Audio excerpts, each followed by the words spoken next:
Salut les amis, on est le samedi 22 juillet, on est l'après-midi, il fait chaud et je me trouve à l'ombre de mon arbre, un grand mûrier platane.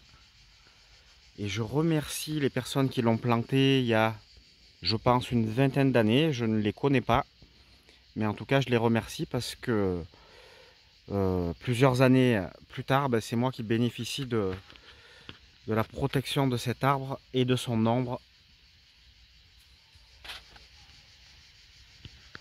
Alors le seul bémol, le seul inconvénient, c'est que j'aurais préféré que ce soit un mûrier à fruits.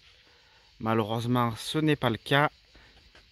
C'est un arbre qui a été greffé et sélectionné pour ne pas faire de fruits.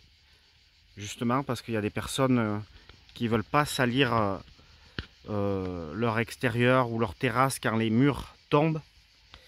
Mais je trouve ça dommage parce que moi j'aurais préféré que ce soit un mûrier à fruits et qu'en plus de son ombre et de sa fraîcheur, il me fournisse de quoi manger de bons fruits.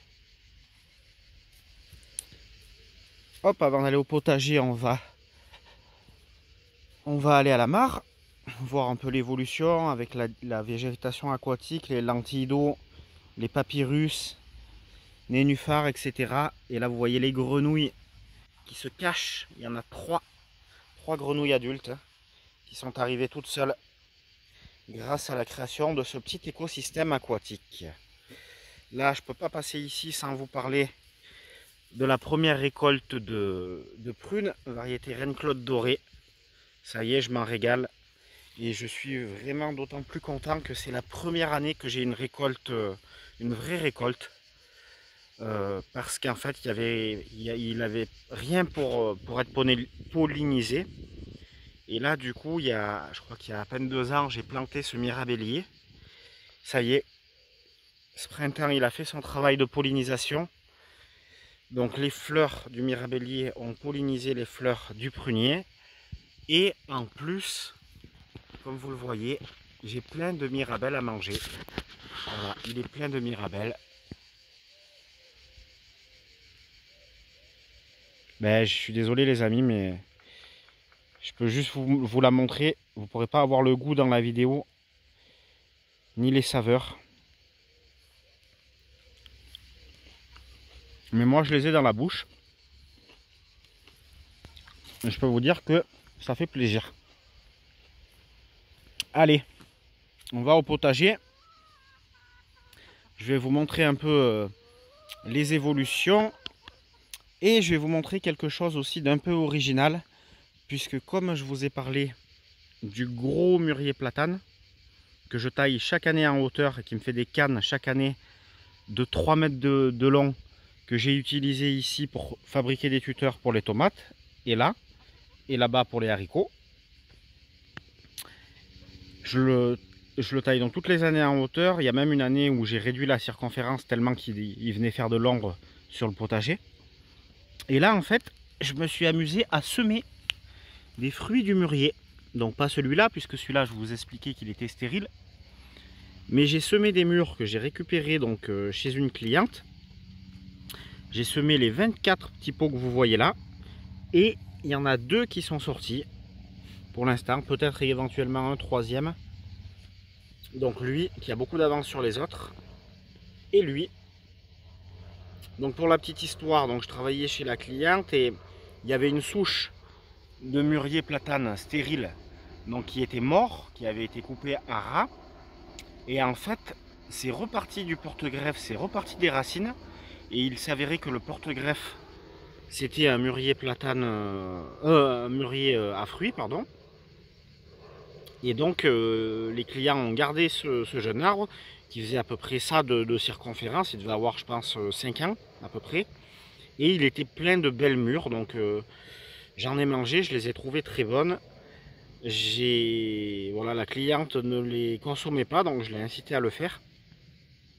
Et moi j'en ai récupéré pour semer. Et là vous voyez comment j'ai réussi à avoir ces 2 plants gratuitement. Donc j'espère les mener jusqu'à la plantation et ensuite les mettre dans les meilleures conditions pour que ça fasse des arbres ensuite comme ça et qui nous fournissent plein de bonnes mûres.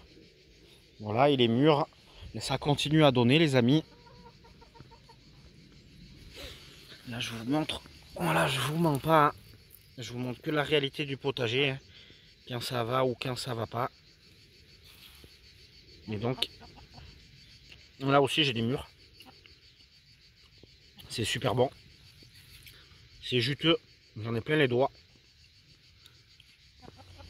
Je vais m'en foutre de partout sur les habits. Donc ça y est. Depuis la dernière vidéo, il y a 15 jours, j'ai fini de mettre en place l'intégralité du goutte à goutte. D'ailleurs, je remercie ma chérie qui m'a donné un petit coup de main. J'ai l'habitude de faire ça tout seul, mais c'est vrai qu'à deux, c'est un peu plus pratique. Là, on voit les salades, les jeunes salades, les dernières que j'ai repiquées, qui sont pas montées à graines. Donc pour l'instant, j'ai bon espoir. Et avec cette variété-là, c'est la rouge grenobloise. Pour l'instant, ça se passe bien. Hop, les poireaux qui me restent à repiquer. Donc là, j'en ai repiqué toute une planche là-bas, comme vous avez vu. J'en ai donné, j'en ai offert à repiquer. Puis il me reste encore ça. Les poivrons, depuis la dernière vidéo, j'ai fait la première récolte de poivrons. Une belle récolte de poivrons. Hop, on va y aller ensemble. Hop, voilà le coin des poivrons et du basilic. Le basilic qui commence à monter en fleurs pour certains. Et les poivrons, voilà. J'en ai déjà récolté pas mal. Ce qui a fait grandir ceux que j'avais pas ramassés. Et donc je vais pouvoir en ramasser à nouveau. Et là ce soir j'ai du monde qui est invité à manger chez nous. Et je vais leur faire que des choses du potager. Salade de tomates avec des poivrons, du basilic du potager. Salade de pommes de terre du potager. Qu'est-ce que j'ai prévu encore? Des concombres, des melons en dessert. Parce que j'ai ramassé pas mal de melons aussi. Je ne les ai pas encore goûtés, mais ce soir c'est prévu. Et là je suis content parce que je découvre en même temps que vous que le semis de carottes est en train de bien lever. Donc ça c'est une bonne chose. Et là vous voyez cette partie là a séché et ça sort un peu moins. Il va falloir que je réarrose. Vous voyez, il faut être attentif à ces détails là les amis. Bon, les tomates, on peut regarder un peu les tomates aussi si vous voulez. Les tomates elles donnent, hein, ça y est là, je fais des belles récoltes de tomates. Voilà, c'est des marmantes, donc c'est pas des tomates qui deviennent très très grosses, mais elles sont précoces. Et puis ensuite là-bas, je vous avais déjà expliqué, c'est la deuxième passe que j'ai faite. Celle-là issue de mes semis et qui est très en retard parce que j'avais eu pas mal de problèmes au niveau du... Voilà, j'avais pas mis la serre, le climat n'était pas adapté non plus aux tomates. J'ai avancé sur le paillage aussi, cette zone-là là, de chou rouge que j'avais déjà repiqué et entièrement paillé.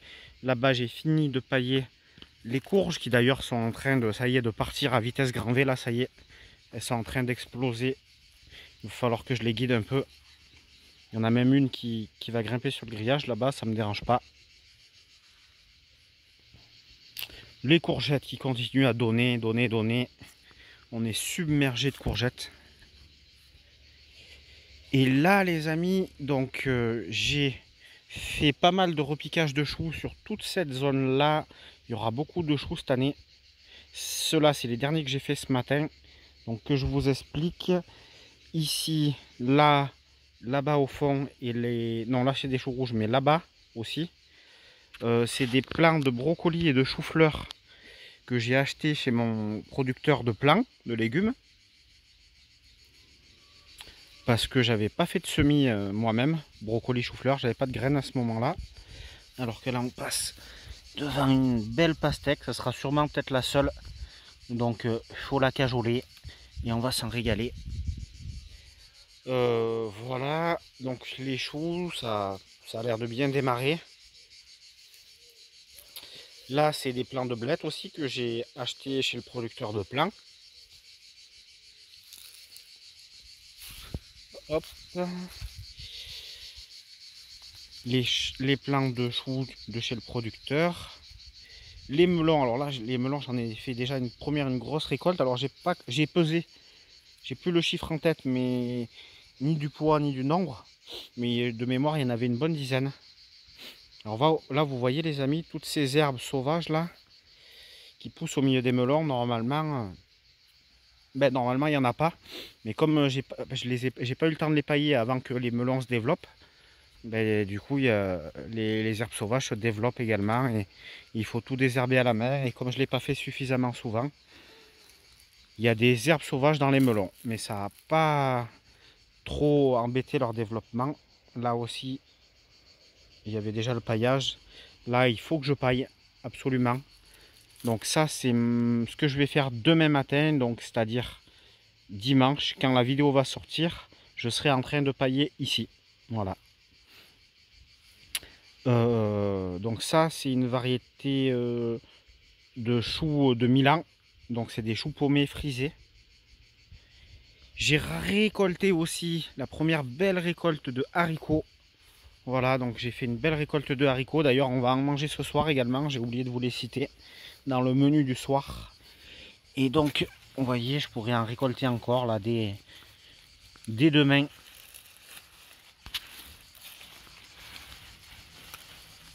Des haricots verts et des haricots beurre.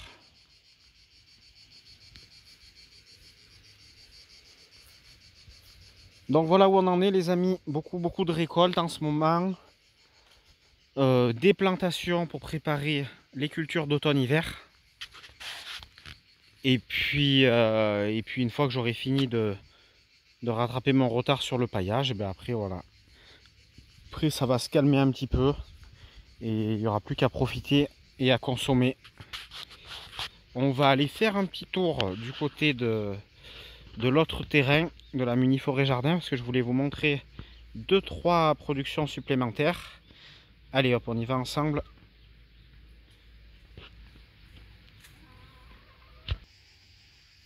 Voilà, on y est et je voulais vous montrer les raisins. Voilà, c'est une variété que j'ai plantée il y a 2 ans, je dirais.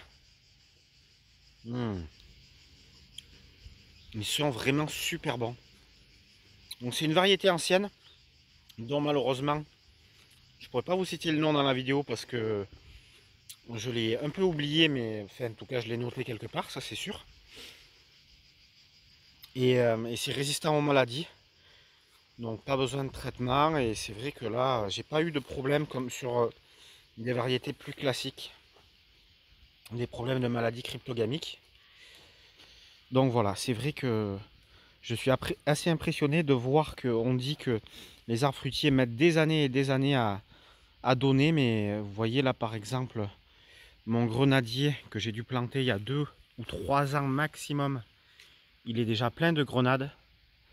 Pareil, lui je l'ai dû le planter il y a 4 ans et il y a plein de pêches. C'est un petit pêcher. Et là ce qui me fait plaisir aussi, c'est mon petit kaki qui doit avoir 1 an et qui est plein de kaki. Voilà les amis, un excellent dimanche à tous et à toutes et à bientôt pour une prochaine vidéo.